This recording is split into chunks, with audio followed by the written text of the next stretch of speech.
तो atomic and ionic radii क्या होती है, डिक्रीज होती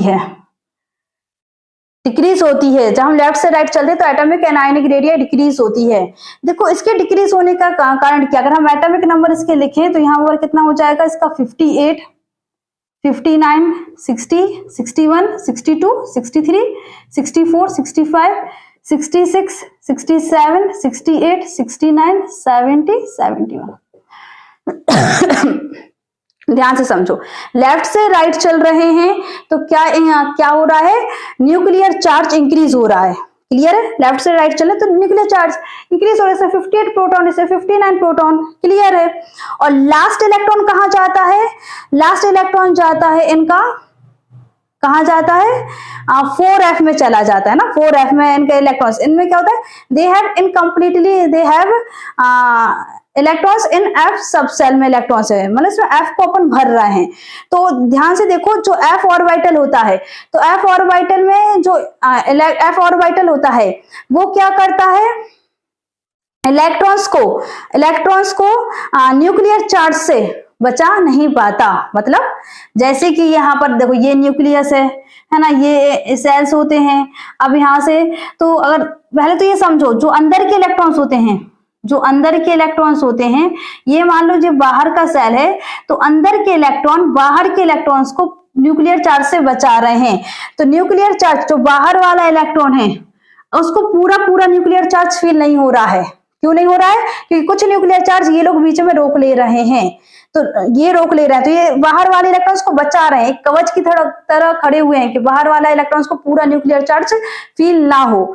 तो क्लियर है, तो ये बाहर वाले इलेक्ट्रॉन्स को क्या कर रहे हैं, शील्ड कर रहे हैं। अब ध्यान से समझिए, ये तो सेल है, सेल के अंदर भी क्या होते हैं, सब सेल होते हैं, ऑर्बिटल्स होते हैं। अब ध्यान से देखिए, जो एस ऑर्बिटल होता है बिल्कुल ऐसा स्फेरिकल होता है, न्यूक्लियस के बिल्कुल बीचों बीच। तो इसके बाहर जो भी इलेक्ट्रॉन्स आ रहे हैं एस, तो एस ऑर्बिटल क्या करता है, इलेक्ट्रॉन्स को बाहर के इलेक्ट्रॉन्स को न्यूक्लियर चार्ज से बचा लेता है। पी भी ऐसा रहता है ना, ये पी है, तो पी वाला जो होता है बीच में न्यूक्लियस समझ लो, तो पी वाला ऑर्बिटल भी होता है, वो बचा लेता है। क्लियर है, पी वाला ऑर्बिटल भी क्या कर लेता है, बचा लेता है। क्लियर है क्या इतनी चीज, पी वाला ऑर्बिटल भी बाहर वाले इलेक्ट्रॉन्स को न्यूक्लियर चार्ज से बचा लेता है, और उतना अच्छे से नहीं बचा पाता क्योंकि थोड़ा फैला हुआ है। इसी तरीके से डी और ज्यादा फैला हुआ है, डी ऑर्बिटल और ज्यादा फैला हुआ है, तो बाहर वाले इलेक्ट्रॉन्स को न्यूक्लियर चार्ज से बचा नहीं पाता है। और इसके बाद डी के बाद आता है एफ, और एफ बिल्कुल भी नहीं बचा पाता है। तो एफ का यहां पर क्या हो जाएगा, पुअर शील्डिंग इफेक्ट। इसका मतलब it can not shield valence electron from effective nuclear charge. तो यहाँ पर हम क्या समझ सकते हैं, लेफ्ट से राइट एटॉमिक रेडियस इसलिए डिक्रीज हो रही है क्योंकि यहाँ न्यूक्लियर चार्ज इंक्रीज हो रहा है।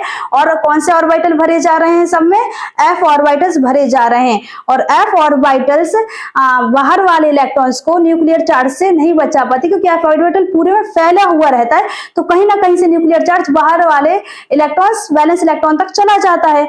तो एफ ऑर्बिटल अच्छे से न्यूक्लियर चार्ज से बाहर वाले इलेक्ट्रॉन्स को नहीं बचा पाते, शील्ड नहीं कर पाते। तो एफ की पुअर शील्डिंग की वजह से, एफ ऑर्बिटल की पुअर शील्डिंग की वजह से, और न्यूक्लियर चार्ज लेफ्ट से राइट बढ़ने की वजह से, तो बाहर वाले इलेक्ट्रॉन्स को ज्यादा न्यूक्लियर चार्ज फील होता है। और जब न्यूक्लियर चार्ज फील होता है तो क्या होता है, अट्रैक्ट होकर उनकी साइज कैसी हो जाती है, छोटी। तो लेफ्ट से राइट साइज क्या होती है, डिक्रीज होती है। क्लियर है क्या इतनी चीज, तो यही चीज हमें यहां पर लिखनी है।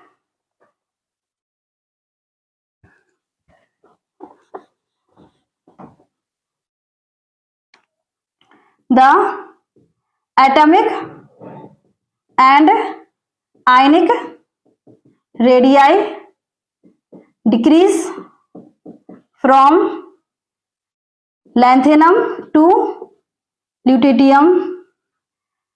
लेकिन एटॉमिक रेडियस जो डिक्रीज हो रही है वो रेगुलर नहीं है, कहीं पर डिक्रीज हो रही है फिर थोड़ी सी बढ़ गई, डिक्रीज हो रही है फिर थोड़ी सी बढ़ गई, मतलब the decrease in atomic radii, the decrease in atomic, the decrease in atomic radii is not so regular, the decrease in atomic radii is not so regular. The ionic radii, the ionic radii, ionic radii कौन सा वाला ion, lanthanoids का 3+ वाला आयन, decrease from lanthanum to lutetium, lanthanum मतलब इसके पहले lanthanum होगा, ठीक है, to lutetium due to poor shielding, due to poor shielding effect of, due to poor shielding effect of 4f orbitals, due to poor shielding effect of 4f orbitals and increasing nuclear charge, and increasing nuclear charge, increasing nuclear charge. So 1f orbital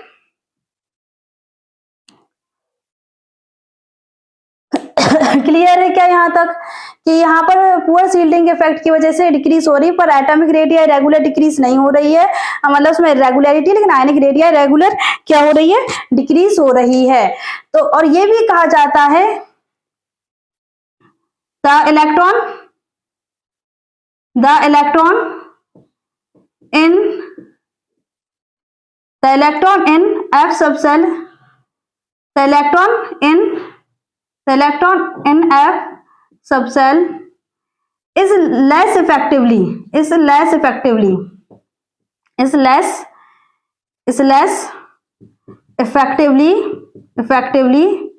shielded by, देखो F sub cell में जितने भी electron है, तो F sub cell का एक electron दूसरे electron को न्यूक्लियर चार्ज से नहीं बचा रहा है, क्योंकि वो एफ ऑर्बिटल पूरे में क्या है, फैला हुआ है, और पूरे में फैला हुआ है तो इलेक्ट्रॉन्स जो एफ ऑर्बिटल्स में, एफ सब सेल में जो इलेक्ट्रॉन्स है वो दूर दूर हैं, तो अगर इलेक्ट्रॉन इलेक्ट्रॉन के बीच में रिपल्सन होता तो वो साइज मतलब उसको न्यूक्लियर चार्ज उतना फील नहीं होता।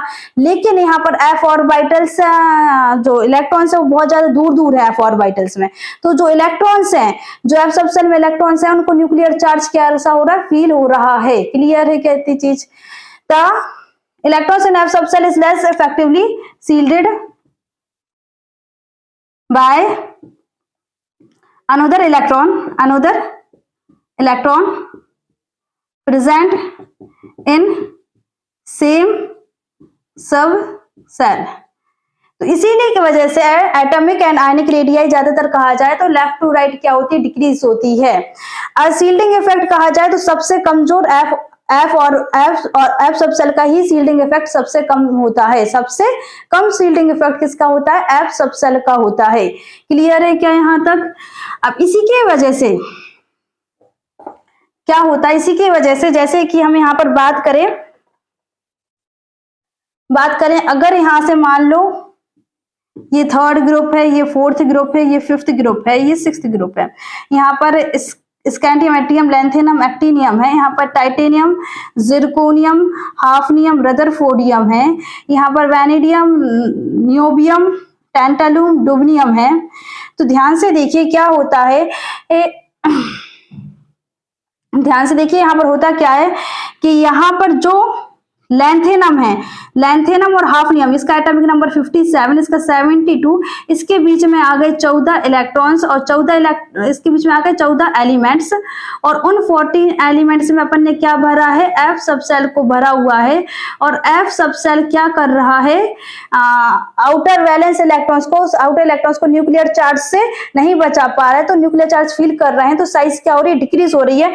तो यहां से लेके यहां तक साइज बहुत ज्यादा डिक्रीज हो जाती है, साइज डिक्रीज वेरी मच, क्योंकि जो है फॉर्मेटर से बिल्कुल नहीं बचा, पर यहाँ से यहाँ तक साइज इतनी डिक्रीज होती है कि देखो ऊपर से नीचे जाने में साइज क्या होनी चाहिए, इंक्रीज होनी चाहिए। अपन एक्सपेक्ट करते हैं कि ग्रुप में ऊपर से नीचे जाने में साइज इंक्रीज होनी चाहिए, क्योंकि नंबर ऑफ सेल्स इंक्रीज हो रहे हैं। इसमें ये फोर्थ में है तो इसमें 4 सेल्स होंगे, ये फिफ्थ में तो इसमें 5 सेल होंगे, ये वाला सिक्स्थ में तो इसमें 6 सेल होंगे। क्लियर है क्या इतनी चीज?